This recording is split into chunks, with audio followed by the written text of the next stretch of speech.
Hello, welcome to Truth and Tears. My name is Maureen.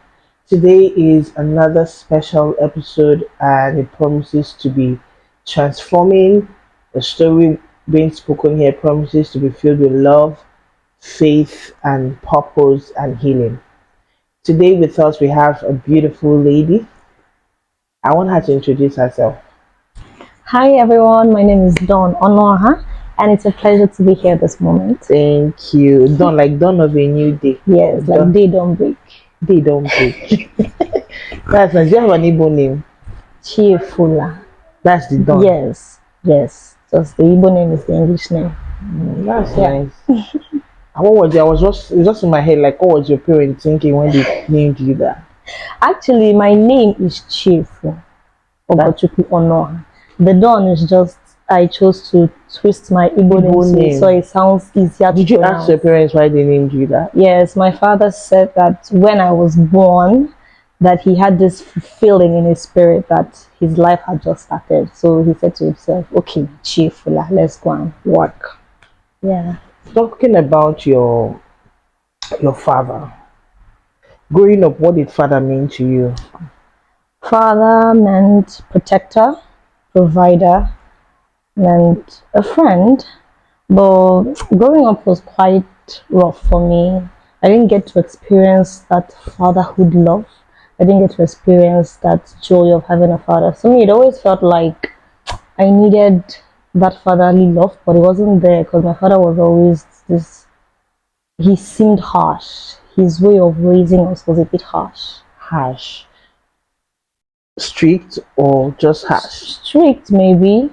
You know, we're mostly girls. We used to be four, a boy and a girl, though now we're just girls. So What growing happened up, to he you? passed. He Oh, passed last year. so sorry. Yeah. So growing up, you were saying something. Yeah, growing up, he had this mentality that since we're all girls, we probably just go and get pregnant and bring emo, as he always said, into the family. So he was extremely brutal with us. He wouldn't let us go out. Even if we went out, he would have someone watch us from diaspora. We wouldn't even know. So by the time we come back, we hear people telling us, "Your father is going to deal with you. Your father is going to beat you today." And he will come and tell us where we went to, how we went out, and exactly what we did. You'll be asking yourself, how? How did he know? So that made, in a way, it made us turn out good, made us learn self-control, knowing that he could be anywhere watching. Yes, as much as that was a good thing, but it was extreme because it made me, I don't have a personal relationship with my father. I don't even like talking to him. Sometimes I don't even want to see him. I feel I have this anger bent up inside for him. I feel that way, but God is helping me. So I don't think I have that personal friendship here with my dad. And right now, what does fatherhood mean to you now? Is it with my dad or just With your dad? with my dad? No, I don't think nothing for me. From what I've experienced, if I'm judging from that context of what he displayed, I would say strict. I would say mean, always serious. There was never a play moment with my father. Can you share one moment that defined all this for you? Okay, something that happened in 2023, precisely August 22nd of August. We had this issue with, okay, he did something really wrong because my mom had traveled for Mugo. So he did something really messed up. And there's this thing he always says, you don't correct your father. I think maybe I didn't understand that aspect of life because me, I'm a very vocal person. When you do something that hurt my feeling, I tend to voice that. So he did something really bad. I called my mom, I called my siblings to talk to him since I couldn't talk to him. So he got angry that I was calling people to report. Who was I calling? His daughter, his wife. So he got really angry. That morning I had just woken up. I wasn't even properly dressed. He kicked me out of the house and threw a knife at me. He beat me. Threw a knife at me. Who? Your father or your stepfather? I wasn't even my father. And I wasn't even I was just wearing singlet and someone who just woke up from sleep. You get so he beat me so much that the neighbors came out. He threw me out. He stoned a knife at me. If I had not moved an inch away, I probably would have lost an eye or something. So that moment, people came to the house. He locked me out and went out with the key. Then my late brother was around. He was trying to get, but then he made a statement of like, if you interfere, I'm going to curse you. So the boy just back. He went out. So he went out and locked me outside with my singlets. and my wrapper and went out. People were trying to beg him to just choose your daughter, no matter what happens, choose your daughter. Nah, he didn't budge. He went out. I was outside till my sister eventually came, and I had to climb inside the house through the back door, dressed up, and went out with my sister so that he doesn't see me in that house. That was just one of something happened recently. He locked my mom and I outside. We slept outside that night. We slept Is this one outside. your father or your My stepfather? biological father. And he So knows you're his child, like yeah, he knows. Of DNA course. wise. Yes, Okay. he knows. The same As a blood. matter of fact, he says I'm like him when it comes to character because when you've seen your own father act like this to us, you grow thick skin. So I learned to grow thick skin towards him. I became very used to his, I see it as abuse to a large extent. So I became very used to his abusive character to a point that he started rubbing off on me. So when he tries to do anything silly around me, I retaliate, I get angry. So he says we are a little alike when it comes to character and temperament. Wow. At what moment from your childhood, I know this happened when you're still, this scenario happened when you're older. At what moment of your childhood did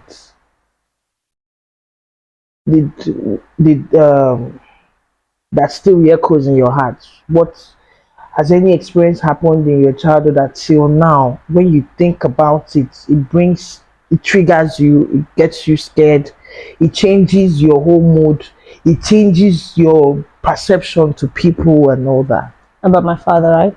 Your father or anything or any scenario that has triggered you.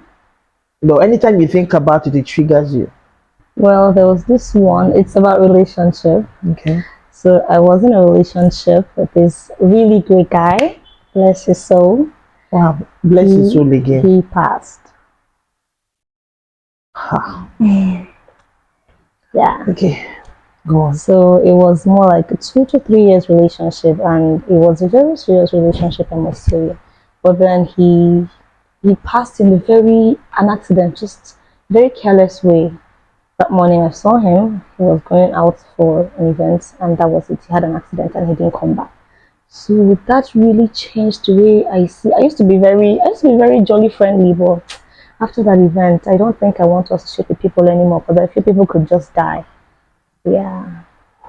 So it really messed up my mental health. I felt it was an act of carelessness. Now that I see people as careless, because if you could be that careless to just you see someone in the morning and they pass in the evening, it's out of carelessness. So I don't think I want to be with people. When I see an atom of carelessness or an attribute of, let's say, nonchalance in people, it's like a trauma for me. I begin to react. I don't want to associate with people. Yeah. Wow, this is this is strange. But if your younger self could sit across from you today, what would she ask you and what would you say back?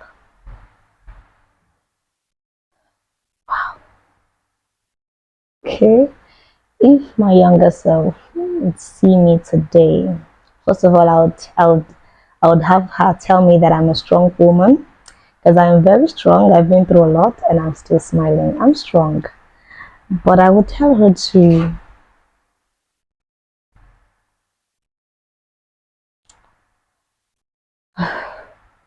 I would tell her I regret a lot of things. I regret a lot of things, family wise. But I guess I can't change being born into my family. But I would tell her to keep being strong. Keep being strong. There's some certain mistakes I made back then that I would tell her as you're coming up, don't make these mistakes. Don't trust the wrong guy. Don't trust people too much. Don't trust people, even though they are family. Even though they're family. I had this scenario where I was kind of molested by my cousin brother. So I would tell her not to trust that young man enough to let him touch her in the wrong ways. And I'll tell her to be a very strong girl because, of course, challenges are coming ahead. The challenges that I face today, she's going to probably face it. You said previously that you lost your relationship, you lost your fiance. I think you said 2, 3 years. Yes. When you lost him, what was the first thing you felt? Is it grief, anger, numbness, Um, or something else? okay, I lost him February. It's a year today, a year this month, I think. Yeah.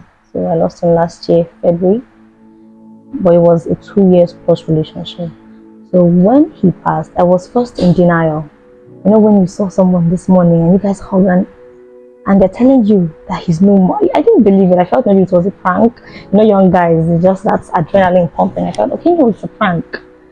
But then I kept calling. His father called me and was like, hey, I should calm down. I should calm down. So because his father told me to calm down, when his cousins called and said the other thing, I said, no, it's not possible. Chief won't lie to me. Okay. So when I finally reached out to his family the next morning, and it was true. At first, I didn't still believe it.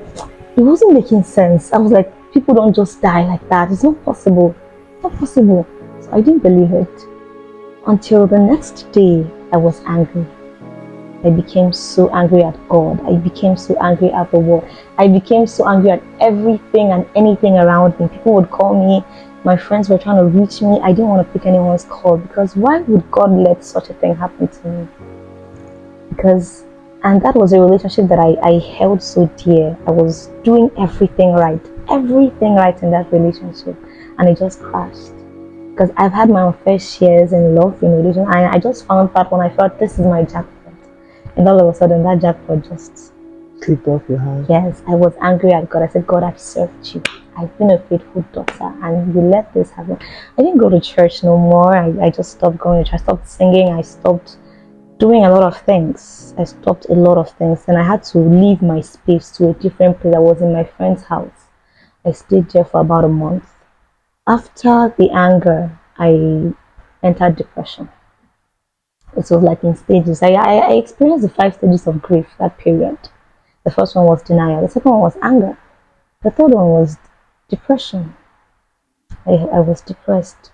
I would sleep at night and I would see pictures of him. I would see myself running. I was craving alcohol. For the first time in my life, I wanted to take alcohol. I wanted to take something to So make my numb, yeah. yes, numb the pain. You know when you're feeling pain and then a greater pain comes, you feel that one, the lesser one reduces. So I wanted something greater than that kind of pain to numb what I was feeling. I was feeling depressed. I thought of suicide. I thought of suicide twice when my brother died and when my ex died. So, but I thank God I was with my friends. I was with my friend and her family, so they were always holding me. If I want to go out, they would go out with me just so I don't hurt myself. Yeah. So what memory of him makes you smile even through the pain? His support. He was someone that supported my career, my music career. He supported it. I once went for this competition in Port Harcourt musically. He single-handedly sponsored that competition. He made sure that I came second in the competition. Third, sorry, third. So he sponsored it. He made sure I was always going. He didn't want me to back down. And then his advices. He used to be he was a doctor. So when it comes to intellectuality, he was very intelligent, very smart. When I was writing my final year exam and my project, I'm not so good with mathematics. I studied mass communication, so mathematics and I don't go hand in glove. But I had this course, data analysis, that was giving me serious issue. He was the one who put me through it. I had that course A in my final year, and that was a 3 unit course. So if he had not helped me, I would have probably failed it all, you know. But because he was there, so when I remember all these things he did, my career today, he impacted really greatly. That I did not back down as a career lady, as an event planner and a decorator, because somebody believed in me enough to tell me, "All right, go, I will support you."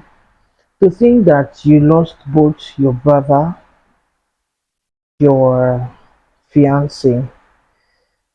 Uh, what did you ever get angry with God, and how did you wrestle with that? Okay, that's the part. This part is with my brother. I had another anger session with God. How do you let the same incident happen twice? Like I told you, I didn't have a male love when I was growing up. I didn't have that fatherly love. So I've craved it. You know, I craved that love. It wasn't there. So when I finally found it with the first guy, I was happy that he passed. But then my brother was my immediate older sibling, so we're literally like this. Twins, twins. Yes, this is his trouser I'm wearing. Yeah, so we were that close. We were really close. Then he passed. Even he passed in the most crazy. That was a very rough period of my life. My father was ill. My brother was ill. As a matter of fact, the first time he fell ill, he slumped. He lost consciousness. My father was currently in the hospital. My mom was with my father. I was with my brother in the house. He was okay. From one moment in June, he just slumped. I didn't even know I had gone to the hospital to see my dad. And I just came back and saw my brother lying lifeless on the floor. I rushed him to that same hospital my father was in. So it was more like a bitter sweet memory. The nurses every morning would come and say, honor her family. People are here on vacation. It was a very painful and mocking scenario that the father and son are in the same hospital. But that phase passed and he was okay. Then in July, my father was in that hospital. They were not getting his treatment, so they took him to all to stay there. So my mom was now in Olu, so it was just my brother and I in the house. And the doctors told us, watch him for the next 1 month. So I had to stop work, I had to stop going out to stay and watch him for the next 1 month. While my mom was in Olu with my father. So a day to his birthday, one Sunday morning, I looked at him and something in me, because I'm very discerning. I feel things before they happen. Something in me just didn't seem right. But I went to church anyway, and he went to church. He said he had this feeling to go to church. He went to church that day. He said he prayed, and that was it. We came back in the evening. He fell ill again. He was having seizure. So I didn't know what to do. I mean, it's just you and I in the house, and it was in the night, 7 p.m. I couldn't. Someone was having seizure. There's no way we sleep in that house. So I took him to the hospital. We slept in the hospital that night. My mom didn't know what was going on because if I had told her that night, her BP, my father, the thing was just messed up. So I just kept it to myself. And he was like, Ashu, for now, it's not that intense. Let's keep it to ourselves. So the next morning, which was his birthday, he said, Mama, let's go. I don't want to be in the hospital anymore. Let's just go home. I said, okay, with faith, I prayed. We went home that morning. Then my mom came back. She said she felt the need to come back on a Monday morning. She normally knows lockdown, Mondays are not, but she came back from Molo on Monday. When she came as a mother, she looked at him and said, no, you're not healthy enough. Let's go back to the hospital. And we went back to the hospital. That was his birthday. So this is a very emotional story. We went back to the hospital and the doctors looked at him and they said he's not something so serious, and he's okay. But we were like, okay, let's watch him. So they gave him a bed and were administering drugs to him. The seizure was intensifying.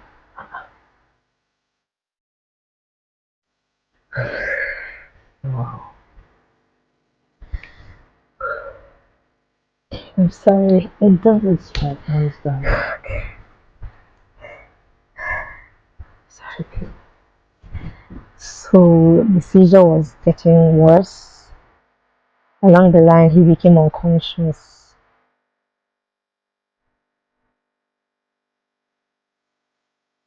I didn't think telling this story would make me feel this sober. I didn't think it would make me feel this sad. It's okay.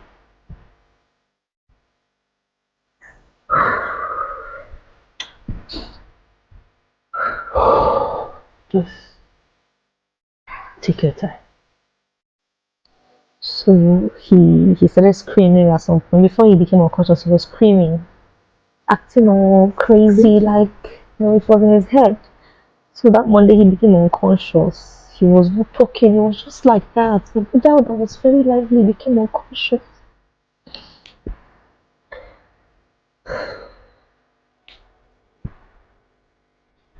Oh God, it's okay.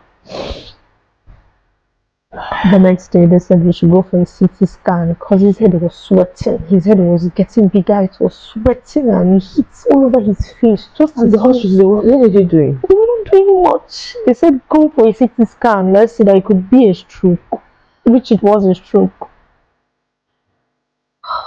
So we went to one hospital along Port Harcourt Road, and they had that CT scan, and they saw that there was a fracture in his brain as a result of an accident he had in 2008, about 18 years ago. They said that post surgical changes due to depression, due to trauma. They were asking us, what does he think about? What do you tell him? What are his day? A part of me blamed my father because what exactly those he used to always tell him that he would not amount to anything as his only son. So those things could probably trigger someone's mental health to go out of stability. So I still blame my father for his death, and that's why I'm so angry at my dad. I'm really pissed at my dad. I don't even think I love him anymore. I'm just trying, just so they don't say his daughter is neglecting him. But I don't think I love my father. If anything happens to him, I don't even know if I will care. So they were asking us, where does he work? What does he do? Who does people talk to him? Does he have depression normally? How is his mental health? He said he was okay. My mind didn't go to the fact that he was always having the last interaction I had with my father was an argument. My father was like, I'm going to curse you. Pray you live long like me. Pray you get to my age. That was the last issue he had. And what was the issue? What caused the issue? I don't even remember what caused the issue. I think my father asked him to go to his other house and see, and he wasn't feeling so strong. It was like he couldn't go. My father felt he was trying to just disobey him, so he didn't understand that the young man was actually on his way to death. So that was the last. That was the last. In fact, that was the last interaction they had before he died. So he didn't see him again before till he died. He didn't even see him again. He died. So when he came back, I showed the hospital. That was on Tuesday. The CT scan. Now the doctor told me. The doctor didn't tell my mother what was going on. They were telling me because they felt I was more stable with my emotions, of course. So the doctors told me that there was a fracture in his brain and it was giving him a stroke. I said, what can be done? Doctor went, the brain is a solution. It's so expensive, but you don't have the money for that. I looked at the doctor and I'm like, I don't get the money today. No, he said to me, I'm not going to get the money. He said it was millions, that it was not just 1 million, it wasn't like it was a million treatment. He was like, but he can, yeah, I said he can manage it. Being someone who has been with a doctor, when I see some certain drugs, I can tell what drug this is. They were just giving him normal saline. They're just giving him normal saline, normal saline, normal. And I was like, what's all that medication? And he was on oxygen. I said, what other medication have you given to him? So it was just normal saline. I knew it was normal saline, but I felt okay, let me benefit of doubt. On Wednesday, I was praying. Every morning I would put NSPPD to his ear. I would hold his hand and I would pray. I would call his name and say, I am standing in the gap for you as a woman of God because I'm anointed. And I'm standing in the gap as a woman of God. I'm calling your spirit back to wherever you are. On Wednesday, I called my pastor to come to the hospital and pray. My pastor prayed. Unlike my pastor, he would have this enthusiasm, but he was so cold. He was so cool with that prayer, and I knew something didn't feel right. But I was very distracted with letting him come back, that I was not hearing God telling me what God wanted to tell me. So I was more like, let him just come back to life. I was positive. After my pastor prayed and left in the afternoon, I think I was resting my head and I saw dark spirits hovering at the door of the hospital. I immediately I woke up and I'm like, no, because I knew what it meant. I said, this is not going to happen. I started crying. I started casting and I felt no man. I started casting and felt bad. I called my sister. My body was cold. My body was cold. I called my sister. I was crying. My older sister. Say, why are you crying? I said, I don't know. But I don't feel right. She tried to calm me down. Because then she had just put to bed. Her baby was just 2 months plus. And my brother was supposed to be her baby's godfather. Yes, because it's a boy. And they even look alike. He was supposed to be the godfather of that child. So she wanted to come, but they were like, calm down first. Let's everything get better before you come here. So that night, I just had that feeling that something was off. God wanted to speak to me, but my ears were too occupied to hear what God was saying. So that night, I went out and I said, okay, God, I'm listening. What do you want to say? What is going on? I feel I'm hearing too much. What's going on? Let's see all the noise. Let's filter the noise. What are you saying? And the Lord said to me, people are holding him. That we are holding him back with our prayers. That he's supposed to go. He wants to take him. Like we're the ones, we are holding him. We're holding him. It was then everything made sense to me. It was then everything made absolute sense to me. That we're holding him. And I said, God, please. I begged God as a daughter would beg a father. I said, God, please, I will do anything for you. I've kept my life, I've kept my body. I said, I will do anything at this point. I'm desperate. The Lord said, He's taken him. I should be at peace with that. I called my friend who had lost his sister, only sister, so I felt we could relate. I called him and I asked him, how did you overcome this? Because this is something I'm seeing happening. I was like, Dawn, nothing will prepare you for this. I was like, okay, you know what? I'm doing that. I'm ready for it. Let it happen. I felt maybe because God had told me, and nothing prepares you for that, though. Nothing prepares you for the loss of your only brother.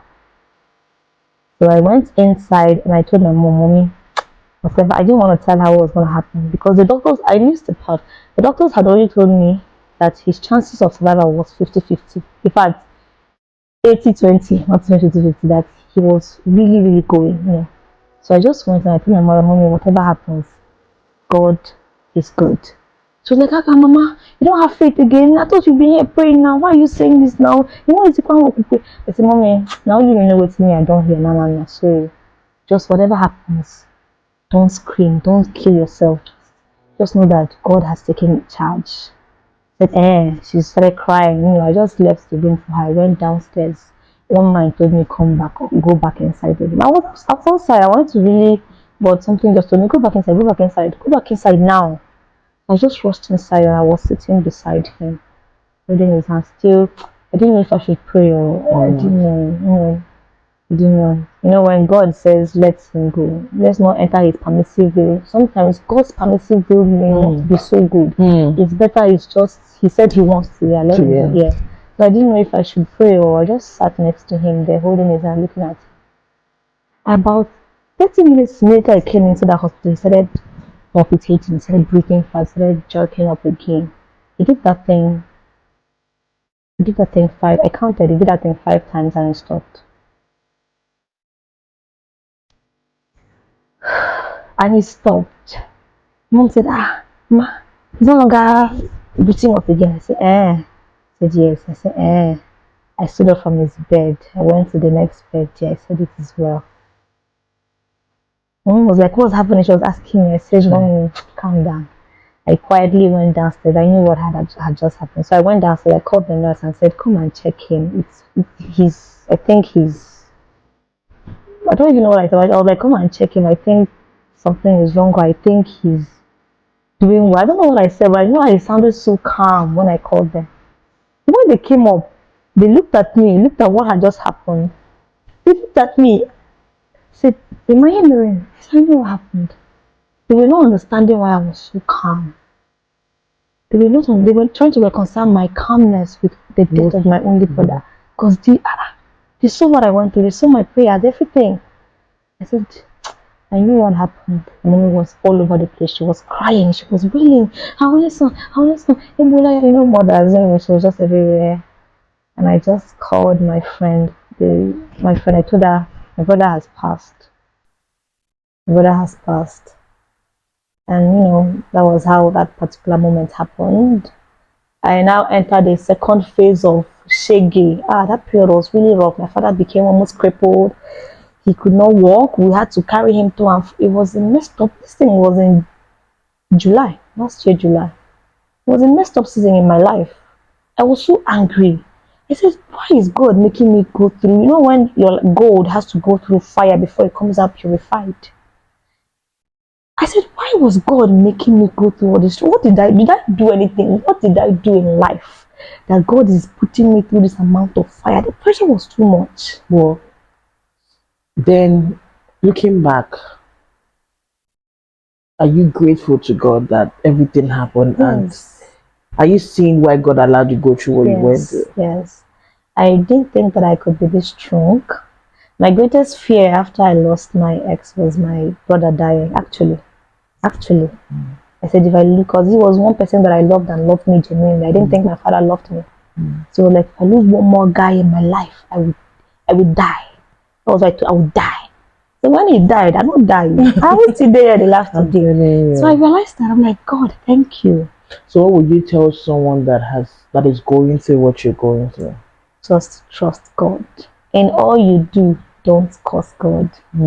I want that period when I was going through it, God took me to the book of Job. And I had to go read about Job. And I'm like, I haven't even gone through half of what that nigga went through, and he still stood. I mean, who am I?